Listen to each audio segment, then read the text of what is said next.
ನಮಸ್ಕಾರ. ನನ್ನ ಹೆಸರು ವಿನುತಾ ಅಂತ. ನನ್ನ ಫ್ರೆಂಡ್ ಮುಖಾಂತರ ಅಯ್ಯಪ್ಪ ಸರ್ ಅವ್ರದ ಒಂದು ಪರಿಚಯ ಆಯಿತು. ಇವರ ಒಂದು 11 ಗಂಟೆ ನಾದ ಧ್ಯಾನ ದಿನ ನಾನು ಅಟೆಂಡ್ ಮಾಡ್ತಾ ನನಗೆ ಏನು ಇತ್ತು ಕಾಯಿಲೆ ಅಂದರೆ ನನಗೆ ಗರ್ಭಕೋಶದ ಸಮಸ್ಯೆ ಇತ್ತು.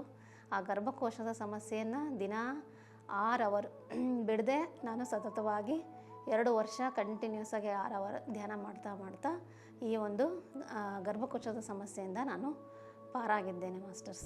ಇವತ್ತಿನ ಒಂದು ಹುಣ್ಣಿಮೆ ಧ್ಯಾನವನ್ನು ಕೂಡ ಅಟೆಂಡ್ ಮಾಡ್ತಾ ಇದ್ದೀನಿ. ನಮ್ಮ ಮನೆಗೆ ಇದು ತುಂಬ ಹತ್ರವಾಗಿದೆ. ಹಾಗೆ ಯಾವ ಹುಣ್ಣಿಮೆ ನಾದ ಧ್ಯಾನವನ್ನು ನಾನು ಕೂಡ ತಪ್ಪಿಸೋದಿಲ್ಲ, ಬರ್ತಾ ಇರ್ತೀನಿ. ಇವತ್ತಿನ ಹುಣ್ಣಿಮೆ ನಾದ ಧ್ಯಾನ ಮೇಲ್ಗಡೆ ಪಿರಮಿಡಲ್ಲಿ ಕೂತು ಧ್ಯಾನವನ್ನು ಮಾಡಿದೆ. ಅಲ್ಲಿ ಹೆಂಗೆ ಇತ್ತು ಎನರ್ಜಿ ಅಂದರೆ, ನನ್ನ ಹಾರ್ಟ್ ಚಕ್ರ ಎನರ್ಜಿ ಅಷ್ಟು ಹೈ ಎನರ್ಜಿ, ಆ ಹಾರ್ಟ್ ಚಕ್ರದ ಎನರ್ಜಿ ತುಂಬ ಹೈ ಆಗಿತ್ತು ಮಾಸ್ಟರ್ಸ್. ಹಾಗೆ ಪತ್ರಿಜಿಯವರು ಕೂಡ ನನ್ನ ಜೊತೆಗೆ ಕೂತು ಧ್ಯಾನ ಮಾಡಿದ್ರು.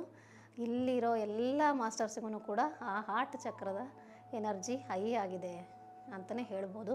ತುಂಬ ನ್ಯಾಚುರಲ್ ಆಗಿ ಎನರ್ಜಿ, ಭೂಮಿ ಎನರ್ಜಿ ತುಂಬ ಹೈ ಇದೆ ಮಾಸ್ಟರ್ಸ್. ಹಾಗೆ ಈ ಆರೋಹ ಸ್ಪೇಸ್ ಅಂದರೂ ತುಂಬ ಅದ್ಭುತವಾದ ಎನರ್ಜಿಯಿಂದ ಕೂಡಿದೆ. ಈ ಭೂಮಿ ತಾಯಿನೂ ಕೂಡ ಅಷ್ಟೇ ಅದ್ಭುತವಾದ ಎನರ್ಜಿಯಿಂದ ಕೂಡಿದ್ದಾಳೆ. ಎಲ್ಲರೂ ಕೂಡ ಇಲ್ಲಿ ಬಂದು ಅವರ ಒಂದು ಆತ್ಮಶುದ್ಧಿಯನ್ನು ಮಾಡಿಕೊಂಡು ಈ ಧ್ಯಾನದ ಒಂದು ಎನರ್ಜಿಯನ್ನು ನೀವು ಕೂಡ ಪಡೀರಿ ಅಂತ ಹೇಳ್ತಾ ಈ ಒಂದು ನನ್ನ ಎಕ್ಸ್ಪೀರಿಯನ್ಸ್ನ ಮುಗಿಸ್ತಾ ಇದ್ದೀನಿ. Thank you so much.